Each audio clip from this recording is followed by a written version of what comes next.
How's it going, everybody? It's Tim. I'm a commercial video maker and photographer in the UK, and this is just a tip. And in today's episode, I'm going to look at something to follow on from my How to Look Good on Zoom video, and it's this.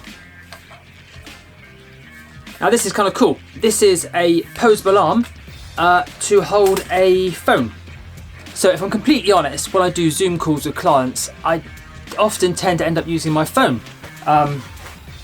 as my device because it's got a webcam, it's got a good microphone, it's got a decent sized screen, and I'm often running a little bit late and haven't got time to set up a camera and whatnot. So this is super helpful.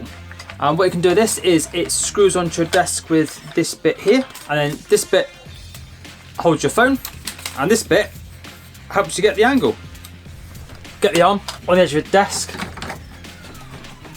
tightens up, and then get the phone,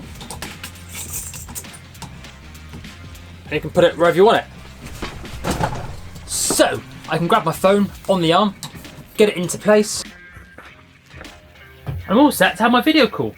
Hope you enjoyed the video. If you did, give me a like, and if you want to see more of this kind of content, hit subscribe. About twice a week I'm making videos about photography, video making, and hopefully just super helpful stuff to make your own content. Have an awesome week, and I'll see you later. Bye.